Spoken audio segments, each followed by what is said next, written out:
हे Korean जगह viewers, this is बेका और आज हम बात करने वाले हैं हिडन लव के एपिसोड 10 की। So let's get started. यहाँ जी जियाशु का फेस वाइप करती है, तभी एकदम से जियाशु आंखें खोल लेता है। जी उसके बहुत करीब होती है। जियाशु पूछता है हो गया। जी टाल को धोने के बहाने से वॉशरूम चली जाती है। वो वहाँ सोचती है आंखें खोलने से पहले कुछ तो कहते, ऑकवर्ड नहीं होता। फिर मैं तो डर ही गई। वो बाहर आती है। जियाशु कहता है हो गया। जी कहती है बहुत लेट हो गया है, आपको आराम करना चाहिए, काम कल कर लेना। वो बेंच को उठाकर बेड बनाती है। जियाशु कहता है आई एम सॉरी, मेरी वजह से तुम्हें इतना सफर करना पड़ रहा है। जी कहती है कोई बात नहीं। जियाशु अपना पिलो देखकर उसे सोने को कहता है। जी लेटती है। वो जियाशु को सोता देख अपना मोबाइल निकालकर भाई को मैसेज करके इन्फॉर्म करती है मेरे रिलेटिव हॉस्पिटल में है, मैं कल वापस आऊंगी। तभी एकदम से जी मिंग का वॉइस मैसेज ऑन कर देती है। वो कहता है मैं सिनेमा के बाहर वेट कर रहा हूँ, कहाँ हो तुम? तभी जी डर के मारे आवाज बंद कर देती है। जियाशु पूछता है नींद नहीं आ रही क्या, क्योंकि तुमने पूरा मैसेज नहीं सुना? जी कहती है आप सोने का नाटक क्यों कर रहे हो फिर? जियाशु कहता है मैं तो शांति से लेटा हूँ, सोया नहीं था। जी कहती है आप नाटक करते करते मेरी बातें सुन रहे थे। जियाशु कहता है मतलब किसने मैसेज ऑन किया? तुम यंग हो तो झूठ ऐसे बोलोगी? जी कहती है मुझे बात नहीं करनी, गुड नाइट। जियाशु कहता है बातें करो मुझसे। जी पूछती है क्या? जियाशु कहता है वो मैसेज पूरा चलाओ ना, मुझे सुनना है कि कौन सा लड़का तुम्हें पटाने चला है। जी कहती है आप नहीं जानते। जियाशु कहता है अगर तुम बताओगी तो मैं उसका नेचर बता दूंगा कि वो तुम्हारे लायक है भी या नहीं। जी कहती है हम मूवी देखने जा रहे थे, इसमें क्या नई बात है? जियाशु कहता है मुझे चिंता है कि कहीं कोई तुम्हें चीट करके ना चला जाए, क्योंकि तुम अभी बहुत छोटी हो। जी कहती है तो पूरी रात हम यही बात करेंगे क्या? जियाशु कहता है ओ माय गॉड, तुम इतनी पॉपुलर हो गई अब। जी कहती है हाँ, क्योंकि मैं प्रिटी हूँ। वो सोचती है ये कुछ कह क्यों नहीं रहे। तभी जी कहती है आपको सो जाना चाहिए, यंग लोगों की जिंदगी बहुत अलग है, आप नहीं समझोगे। जियाशु एग्री करके कहता है हाँ मैं नहीं जानता। दोनों सोते हैं। जी उसे दुबके से देखती है। दूसरे दिन जी दोबारा जियाशु को स्पंज बाथ देती है। बाद में वो कहती है मेरी क्लास है, मैं कॉलेज जा रही हूँ, अगर कुछ चाहिए तो बता देना, मैं रात तक ले आऊंगी। जियाशु कहता है घर जाकर मेरे कुछ कपड़े और लैपटॉप ले आना। जी पूछते है लैपटॉप क्यों चाहिए? जियाशु कहता है काम के लिए ऑफ कोर्स। जी कहती है आपकी तबीयत ठीक नहीं है, अगर आप अभी भी काम करोगे तो आपके बॉस आपको एक्स्ट्रा पे नहीं करेंगे। जियाशु कहता है मैं टेक इंडस्ट्री में हूँ, मैं कुछ नहीं कर सकता। जी कहती है ठीक है, बट मैं लैपटॉप नहीं लाऊंगी, आप आराम करो। जियाशु ड्रामा करता है। जी पूछते क्या हुआ? जियाशु कहता है तुम्हारे लेक्चर सुन के लगता है कि अब तुम बहुत बड़ी हो गई हो। जी कहती है हाँ अब मैं छोटी नहीं हूँ, आपको अब पता चला? वो ये कहकर चली जाती है। जियाशु हंसता है। जी क्लास में पहुँचती है। रोलान रिलेटिव की तबीयत के बारे में पूछती है। जी डिटेल्स बताती है। वही जैसे ही मिंग की बातें करती है जी उसका मुंह बंद कर देती है। यहाँ मिंग एक्सरसाइज करता है, तभी उसे जी दिखाई देती है। वो उसके पास आकर पूछता है तुम मूवी देखने नहीं आई? जी कहती है रिलेटिव की तबीयत खराब थी, इसलिए मैं हॉस्पिटल में थी। मिंग और पूछता है। जी उसे सब बता के मूवी ना आने के लिए सॉरी कहती है। मिंग उसे मिलने का दोबारा प्लान बनाता है। जी एग्री करती है। यहाँ जियाशु गेम में कुछ गड़बड़ पाता है, तभी वो सीयून को कॉल करके इन्फॉर्म करता है। सीयून उसे आराम करने को कहती है। जियाशु उठकर वॉशरूम चला जाता है। बार बार यिंग का कॉल और सॉरी वाले मैसेजेस आते हैं। यहाँ जी जियाशु के घर जाती है। वो सभी पिक्चर्स को देखती है। वो वहाँ जियाशु के साथ वाली अपनी पिक्चर को भी पाती है। बाद में वो रूम में जाकर जियाशु की जरूरत का सारा सामान निकालती है। वो अंडरवेयर देख के डरती है और सोचती है इसकी जरूरत तो होगी, बिना देखे वो बैग में डालती है। उसे लैपटॉप दिखता है बट वो उसे अवॉइड करके चली जाती है। तभी यिंग आती है। जी चली जाती है। यिंग ऊपर जियाशु के फ्लैट में जाकर उसको बार बार आवाज लगाती है, बट वहाँ कोई नहीं होता। यहाँ जी सारा सामान ले आती है। जियाशु वॉशरूम से निकलकर बताता है बगल में एक बूढ़े अंकल हैं, वो बस नीचे टहलने गए हैं। जी उसे हॉट वाटर पीने को देती है। जियाशु पीकर कहता है तुम तो बहुत सामान ले आई। जी सामान की डिटेल्स देती है। वो बैग खोलकर सामान दिखाती है। दोनों के बीच ऑकवर्ड मोमेंट होता है क्योंकि सामने अंडरवेयर दिखता है। जियाशु उसे साइड में दबा लेता है। वो उसमें से लैपटॉप निकालता है। तभी जी कहती है आप ज्यादा लेट काम मत करना, अभी आप रिकवरी कर रहे हो। जियाशु एग्री करके कहता है बस 1 घंटा, आई प्रॉमिस। तभी रूम में बूढ़ा पेशेंट अपने बेटे के साथ एंटर करता है। जियाशु पूछता है तुमने खाया? जी मना करती है। जियाशु कहता है बहुत लेट हो गया है, जाओ खा लो। जी कहती है मैं चली जाऊंगी। जाशु कहता है मैं ऑर्डर कर देता हूँ। जी मुंह बनाकर कहती है क्लासेस के बाद मैं आपका सामान लेने चली गई। जब मैं यहाँ लौटी हूँ तब से आप मेरे खाने के पीछे पड़ गए हो कि मुझे खा लेना चाहिए। तभी बूढ़ा अंकल कहता है ये तुम्हारी वाइफ है। जाशु कहता है आप ऐसा कह कैसे सकते हो। अंकल कहता है ये तो बहुत ब्यूटीफुल है। जी उसे थैंक्स कहती है।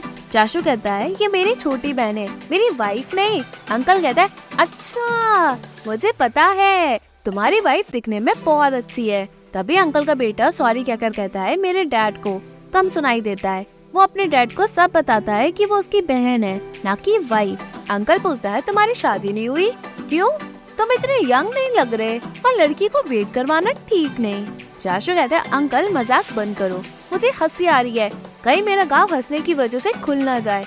अंकल कहता है मैं मजाक नहीं कर रहा, तुम्हारी वाइफ प्रिटी और केयरिंग है, तुम्हें उसे चेरिश करना चाहिए, नहीं तो तुम रिग्रेट करोगे। जाशु एग्री करके जी से कहता है इनके कान खराब है, बुरा मत मानना, मजाक में ले लेना।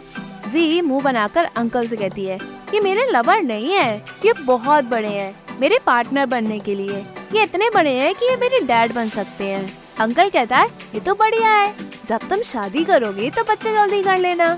जाशु सुनकर खूब हंसता है। अंकल उसे कंग्रेचुलेट करता है। जी मुंह बनाकर कहती है मैं जा रही हूँ खाने। अंकल पूछता है तुम्हारी वाइफ कहाँ जा रही है। जाशु कहता है खाने।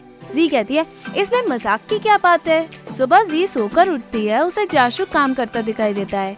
वो पूछती है आपने पूरी रात काम किया, मुझे लैपटॉप लाना ही नहीं चाहिए था, आपका ऑपरेशन हुआ है, आपको आराम करना चाहिए। वो उस पर गुस्सा करती है।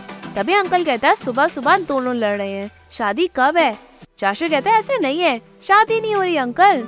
अंकल कहता है क्यों, इतनी अच्छी तो लड़की है, तुम्हारा ख्याल भी रख रही है, तुम ऐसे कैसे कर सकते हो बताओ। जाशु कहता है हाँ हम शादी करेंगे। अंकल खुश होकर उन्हें विशेष देता है। जाशु कहता है ये बहुत छोटी है, शादी की उम्र नहीं हुई है अभी इसकी। जी मन में कहती है बकवास करना बंद करो। बाद में जैसे ही जाशु को डिस्चार्ज मिलता है, अंकल पूछता है तुम जा रहे हो, तुम दोनों एक साथ अच्छे से रहना। तभी जी कहती है हाँ हम जल्दी शादी करेंगे। अंकल सुनकर बहुत खुश होता है। जी कहती है आप अपना ख्याल रखना। वो दोनों बाहर निकलते हैं। जाशु पूछता है हम जल्दी शादी करेंगे। जी कहती है आपने शुरू किया। जाशु जी से सामान लेता है पर जी मना कर देती है। जाशु पूछता है तुम इतनी अपसेट हो।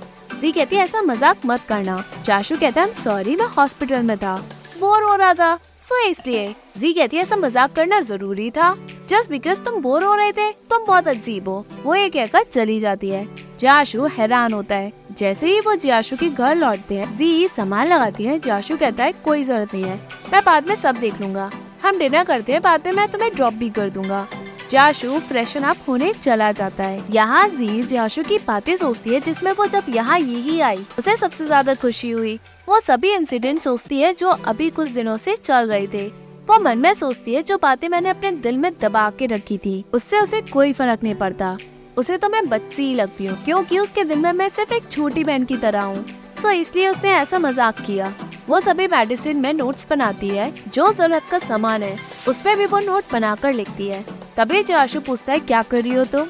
जी उसे खाने पीने की डिटेल्स के साथ मेडिसिन कब कब लेनी है और क्या क्या करना है सब नोट करके बताती है। जी कहती है घर पे रहकर आप आराम करना, मैं अपने असाइनमेंट में बिजी रहूंगी, लेकिन अगर आपको मेरी जरूरत पड़े तो आप बता देना। और हाँ मैं आपको ट्रीट देना चाहती हूँ, जब आप ठीक हो जाओगे हम तब बात करेंगे।